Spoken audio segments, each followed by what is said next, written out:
हम मध्य प्रदेश में देख रहे थे आजाद समाज पार्टी के मुखिया चंद्रशेखर आजाद जी ने जिस तरीके से एक बड़े आंदोलन को हवा दी और उन्होंने कहा कि जो देश की एकता है, अखंडता है, विविधता है, चाहे वो सांस्कृतिक हो, राजनीतिक हो, धार्मिक हो, हम उसको टूटने नहीं देंगे और हम जो संविधान है उसको उसके संरक्षण के लिए हर हद तक जाने के लिए तैयार है। तो हमारे साथ एक दूसरे साथी हैं, उनसे बात करेंगे कि जिस तरीके से कल चंद्रशेखर आजाद जो आजाद समाज पार्टी के अध्यक्ष हैं, उन्होंने जो कल एक बड़ी आंदोलन का हवा दी और संकेत दिया कि अगर ये हिंदू राष्ट्र की ओर बनेगा तो ये हम कतई बर्दाश्त नहीं करेंगे। इसको किस तरीके से देख रहे हैं?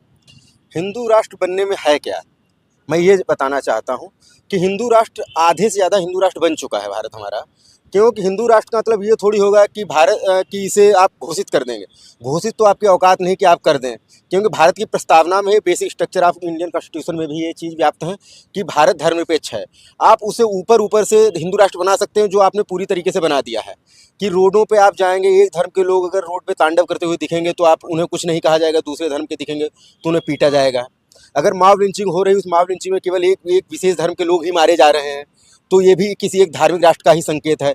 अगर किसी धार्मिक बाबाओं को इतनी जो पाखंडी हैं, इन्हें इतनी छूट मिली हुई कि ये कैसा भी बयान दे रहे हैं, तो ये भी किसी धर्म के उन्हीं का एक तरीके हिंदू राष्ट्र की ही पद चिन्हों पे चलने का कार्य है। तो मैं आपको बताना चाहता हूँ, भारत में जितने ऊंचे पद हैं, बड़े पद हैं, देख लीजिए उसमें अलग धर्म के लोग कितने हैं कि जो देश को चलाने वाले लोग होते हैं, सचिव होते हैं, आईएएस जो क्वालिफाइड लोग होते हैं, उसमें मुस्लिम धर्म या बाकी धर्म लोग कितने लोग हैं, ये भी बात जानने की जरूरत है। राजनेता हैं, उसमें मुस्लिम राजनेता कितने हैं, और मुख्यमंत्री हैं, देश के कितने मुख्यमंत्री अभी मुस्लिम हुए हैं।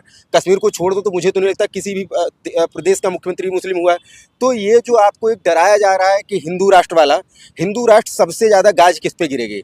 हिंदू राष्ट्र जो होगा ये ओबीसी, एससी, एसटी और महिलाओं की कब्रों की ताबूत में आखिरी कील ठोकने का कार्य करेगा। ये जो 1950 में जो आज़ादी मिली है, हमें आज़ादी 1950 में रियल में मिली है। लोगों को आज़ादी 5000 साल पहले मिल चुकी थी। हमें दिमागी जो गुलामी थी उससे आज़ादी 1950 में मिली है।